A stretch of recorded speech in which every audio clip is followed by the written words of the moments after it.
Hi, welcome to Birding for Beginners. Have you ever watched a parrot in a parrot's cage and watch it crawling around upside down inside the cage and pecking at things and just making probably like a monkey? Quite intriguing. Yes, we're looking at perching feet or climbing feet. If you look carefully at that parrot, you will see that it has two toes pointing forward and two toes pointing backwards. There are many subcategories, but the main category of toes pointing forwards and backwards like that, two forward and two backwards, is called zygodactyl. This type of feet are found generally in woodpeckers, parrots, owls, some cuckoos, some of the toucan families too. They often have curved nails on their toes as well, and this helps them grip onto the branches, and those claws are sharp.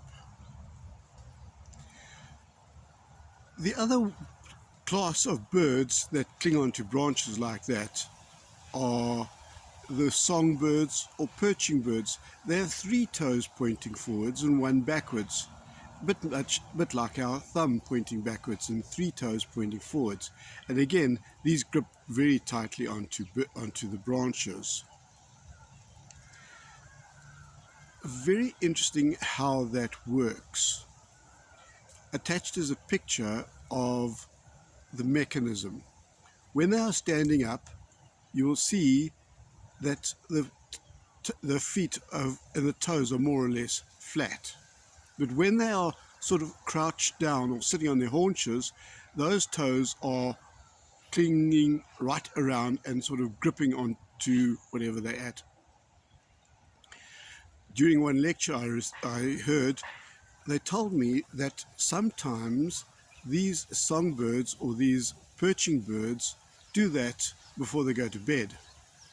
And in the cold winter and the cold weather, particularly overseas, they don't wake up, they just die. But you can see them still clinging onto it. These legs, you have this tendon that causes the toes to grip tight and keep them in place. It causes them not to fall off and actually releases any muscles that need to work during that time so they can relax. Let's have a look at some of those birds. I have some pictures of the grey go-away bird, standing and then crouching down. And you can see they're a lot more comfortable sort of sitting on their haunches. The brown-hooded kingfisher, the same sort of thing. And he also looks very comfortable when he is crouching down. The brown-hooded parrot, yes, he's one of those guys who's got two toes pointing forwards and two toes pointing backwards. And he grips really nicely onto the branches. That black fork-tailed drongo, he looks very almost alert when he's sitting up. But when he crouches down, he's quite comfortable. Yellow-fronted canary, also the same. You'll notice that birds stand up before they want to start to fly. Obviously, that releases the tension on their toes and enables them to be able to take off. Also, when they come into land, you will see that they land with their legs out. Obviously, or from what I've said before, the toes are pointing outwards. And that means there's a great landing area. They've got more chance of hitting the branch. But more importantly, when they land, their legs sort of crouch up onto themselves, and that causes them to grip.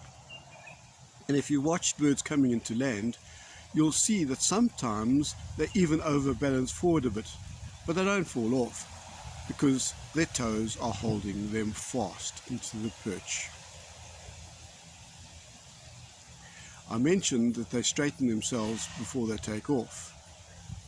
You'll also see that birds tend to poop before they take off. My pet theory is that they don't want too much load on board before they take off.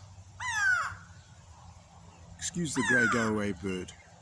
He thought I was talking about him too. Well, that ends our study on bird feet. I've enjoyed researching it and finding out more about them. I can't fathom the depth and the beauty of the creation of those birds and how they are adapted to exactly what they need to do. Hope you enjoyed that too. In fact, in our next study on identifying birds and some of the more technical parts of it, we'll be looking at the bird plumage. That's what birds are really renowned for, is their coloration. We'll examine that quite a lot more. Got an interesting one too on some black birds, but we'll chat about that. Looking forward to our next session. Bye.